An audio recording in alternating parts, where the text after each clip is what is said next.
today the Olympus XA1. So it's an interesting camera because it's one of the family of the XA cameras from Olympus. This one came out 2 years after the XA2, which is not a rangefinder, but which you could focus at different pictogram distances. I'll say it like this, but it's part of this XA. This is the rangefinder, probably the best one in the whole family of those Olympus XA cameras. So it's in this family, but it has really some very special things that differentiate it from others. First, it takes no batteries. It has this sensor, light sensor, and everything's actually linked to the energy you get from it. So here it will take a fixed focus image with its 35mm f4.0 lens, which is a D Zuiko.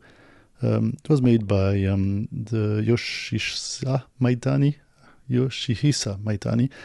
a lens with 4 elements in 4 groups, basically hyperfocal distances from 1.5 meter to infinity. One interesting thing here is it's only one of the XA family when you press halfways. For example, if I don't have enough light, it will refuse taking a picture when it's too much or not enough light. So let's try here. Yeah, I've got enough light here. So anyways, but if you press halfways, it's going to block the exposure, and you can actually, it's only one of the family that does that. You can actually set your exposure on another subject than the one you're taking a picture of. Not much with this camera otherwise.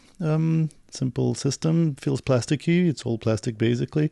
It's got 100 ISO and 400 ISO settings. That's it. And below the lens, you have a flash selector toggle, let's say, because it goes with a module a little bit like all the other ones in the XA family. But we'll take a look at it after a few examples with film.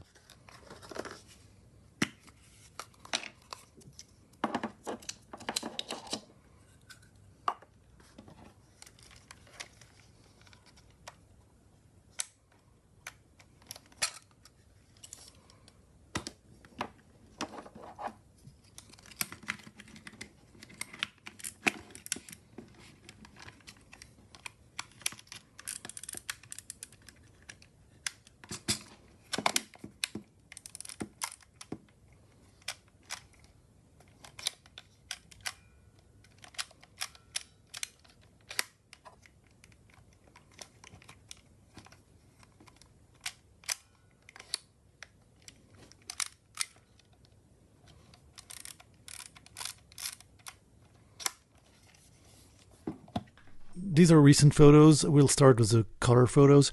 That was in Arles during the Rencontre d'Arles photo festival. It was a good occasion to take pictures using Kodak Color 400 ISO film. Very, very surprising camera. For those who follow my work, I love the Olympus XA, the normal XA with its 2.8 lens and rangefinder focus. This one has no focus. It's focus free. There's no batteries. It's basically the same form factor, except it's got the trigger there's 2 steps. You can actually set the exposure on one scene and then reframe and take the other scene with the first exposure, and it won't trigger unless there's enough light or not too much light. But yeah, very surprising. As you can see with those 2 first photos, the geometry is pretty good. The color character, knowing it's gold behind, and the rendering is really nice. Works to me, and you still have the character of the original XA. So I was very surprised, and it's super, here again 2 other pictures, super practical to use. It feels good in hand. You don't have to think about the focus. It's by default in focus. I usually don't take photos of cats, but here's one. Otherwise, there's some lens flare, but quite well contained. Actually, not that contained, but works pretty well. Gives it some character. Not that often, actually. Even here, I'm fully going towards the sun. But yes, again here, really great rendering with this lens. Even so, it's an f4. The simplicity, it's really a camera I'm gonna probably have way more often in my pocket. Feels a little lighter than the XA, feels a little bit more toy-like, but it's yeah, the results are there. Again here, this pigeon that put his head in a hole, and or inside even so the light is pretty strong on the first on the picture on the left.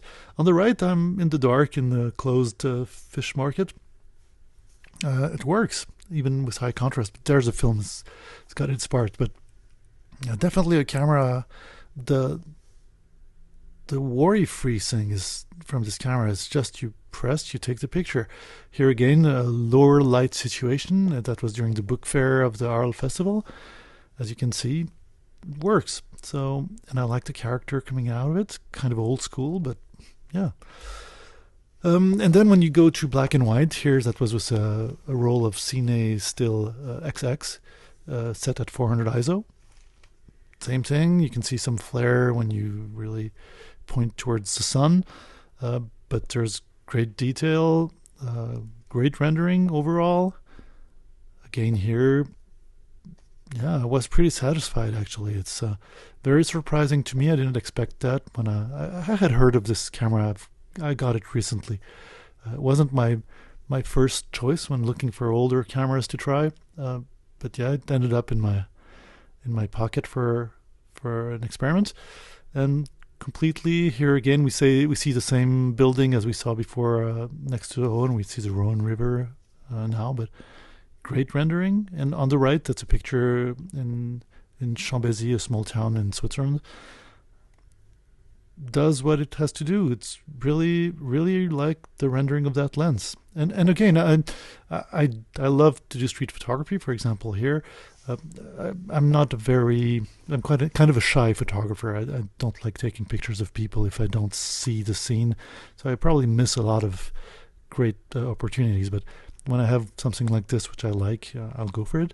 This camera is perfect. It's just you get it out. You don't think about the focus. It's going to be in focus as long as your exposure is good enough and it's not too slow. Same for the cat here. I never take pictures of cats, but this camera made me take pictures of cats. So I guess it's a pretty good sign that it's a nice camera. But anyhow, really surprising results. I would definitely recommend. It's a camera I'm gonna really put back in my pocket very soon. Quite an interesting experience. I actually really enjoyed using the XA1. Not the results we've seen them. But really the user experience is really nice. And this goes, as I said before, with a flash module, the A9M, specifically designed for it. Not much settings on it. You basically activate it here. Then you can, it turns on. Once it turns on, well, nothing much to do. The lights here tells you that you can flash. And then if you take a picture, here it goes. And that's it. You can turn it off by simply switching here. And yeah, not much more. So here is the XA1 Olympus. Interesting piece of kit.